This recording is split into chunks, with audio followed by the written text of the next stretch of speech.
Hey guys, Davey Wavey here, aka David Jakes. In my garage, which is about to head out. I'm a little congested this morning, but I want to share a passion that I have with you guys, which is gardening. And this is what I do when I'm not filming hot, beautiful men for Humorous TV. I spend most of my time in the garden, and I want to share my garden with you all. I also think this is especially nice to do with everything going on in the world. It's just nice to kind of slow down and smell the figurative, or in this case literal, roses. I actually don't have roses. This garden I built last year, and this is some Japanese forest grass coming in here and a Japanese bloodgood maple. I just added this cascading Japanese maple right there. And I love these lanterns that I picked up in the Berkshires. To me, the best part of this garden is really this fern and the stone here with some moss clumping on it. But we're gonna step through the garden. What? Ooh, I thought I saw a spider. And step past this peony. So this is this year's new garden. It's a little secret woodland garden marked by this finial right here. That's what they call those. And a little rhododendron. It's kind of a funky time in the garden because, you know, as you can see, there's nothing really blooming right now. We just passed azalea, rhododendron, even peony season. So we're in a little bit of lull. But we're gonna wander up these steps here through the woodland garden, and you're gonna see this little stump feature that my boyfriend actually put here. These stumps weren't here. We just dug a hole and put them in the ground, and I plopped a little fern atop. And we cleared out this area, and you can see hanging from the tree there's actually a couple iron globes which light up at night. They're solar powered, and these columns are from the old Rhode Island State House. They're old, decrepit marble columns, and that's kind of the vibe of the woodland garden. You know, you want it to feel like ruins. So you go up this path. This was all just woods a couple weeks ago, and we built this hammock. My boyfriend and I fell in love on a hammock, actually at Frog Meadow in Vermont, and so we wanted to have this here in the house. And these are honeysuckles. Right here, right here, here. And I don't know if you can see it, but there's little trellises for them to climb on. And we got an urn plopped right here. So it's just a really beautiful place to relax. And you look up into the sky. It's a little bit of a dreary morning here. But you can hear the birds singing. And if you want the quick escape, come through the fire escape here. And it brings you back into the side yard.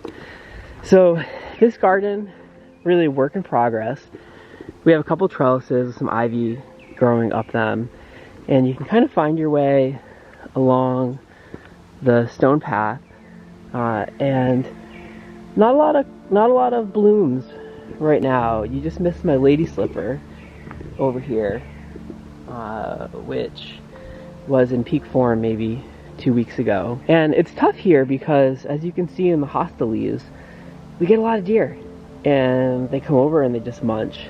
So what I've been doing is, like, whatever they eat, I then plant less of. That way you don't really have to be at war with nature. These are some bamboo clumps that over time are going to grow up to cover all the ugly utility equipment here.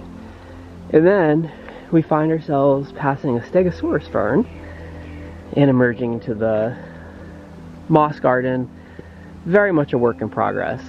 I really love this garden, but if you have a moss garden, it requires meticulous weeding, which you can see I haven't done. But you'd have to really just come down here and you just pluck, pluck, pluck. So if you come around the side of the house, now you emerge into the backyard space. I really love the garden back here. I love the lines of the garden. Eventually I won't have to mulch this. My yard is like the great mulch pit of Rhode Island at the moment. But over time, you know, these ferns will fill in and these beds will become more mature. This is the fire pit. So it's fun to come out here, make some s'mores, and you get some hemlocks growing up. They're really happy on either side. Yeah, and you just kind of hang out here. And there's a little conversation area over here, and you can hang out over here. That's my bedroom in there. Or you can go in the sauna and relax. And don't really use it in the summer, but in the winter when the snow is coming down, it's just a beautiful place to relax and center yourself. These little trellises on top of bird baths, a fun little addition to the garden. I think they add some really cool height. There's one over here, and it's not expensive. I got this one for like 10 bucks at a yard sale, and then I just added this trellis to it. And we've got a black-eyed Susan vine, which is really happy. Just climbing its way, climbing its way, climbing its way up. So you get another little sitting area over here, and also a little picnic area and grill. So if you want to hang out here, get something to eat, it's just a nice place to enjoy the backyard. Little moon gate in progress with the wisteria growing up it. It's one of the slower growing wisterias, so it might take a couple years for it to really fill out. And you can see this guy's about to bloom. Again, nothing really blooming right now, but in another week or so, this should be looking really spectacular. And we got some ferns here, and I love this lantern.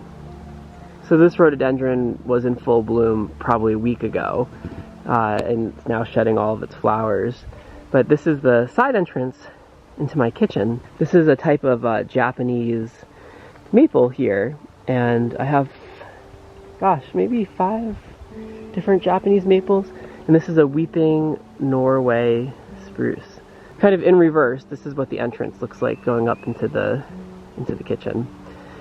And you got another Japanese maple here. This is a really interesting variety with little folded leaves, almost like origami.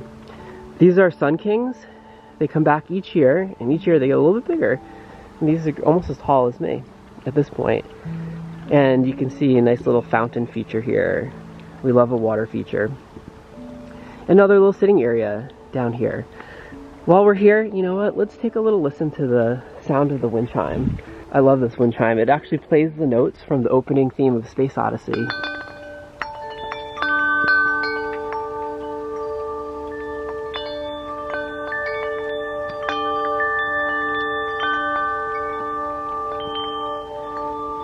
How cool is that? So our newest garden, which is about a week old, is right here at the corner of my driveway with the sundial. Now, it's got a lot of the same plants as over here. Notice the difference that 4 years makes. This too will grow. Now we just wait. It's all planted. I did want to add a little height to it, so I put these urns. That one over there has a nice little boxwood in it. This guy won't come back next year, but I just loved it. And we got some bleeding hearts and more of the Japanese forest grass, which is great if you guys have shade gardens at home. There's not a lot of grasses that grow in shade, but Japanese forest grass does great. That's the thing. I mean, with a garden, you're in it for the long haul. This is my wildflower meadow. And again, like, it's pretty shady where I live. So it's difficult to grow a meadow in the shade and find plants that are going to be happy. But I have some. And this, again, really isn't blooming yet, but in a couple weeks it will be, and this is great for all the pollinators. We got a little purple going on here. You know, gardens, it's like listening to a symphony, right? And like, there's different notes, and that over time, you know, you'll have the peonies or the lilacs or whatever, and it almost teaches you a Buddhist detachment, because everything's fleeting. All the blooms are fleeting, and you just got to live in the moment and enjoy what the garden is offering. And today, not offering a lot of color for us. You can see my garden hose here. I've been doing some watering. Now, my property gets really wet, and it was very muddy, and there are a lot of dead trees. But the landscapers put in these stones, made kind of like a rain garden.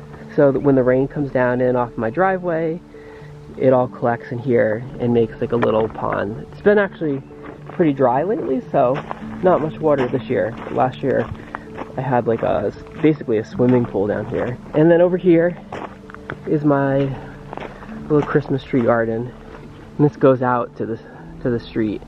And I just planted some Japanese butterburn, which has big leaves, much bigger than those hostas, almost like 2 foot wide looks like rhubarb leaves, and that's just going to fill in all of this area over here, given about 10 years.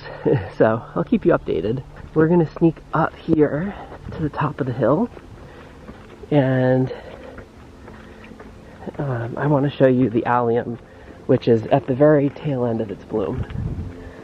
So this is my driveway, and you can see right here the purple allium is in the final days of its bloom.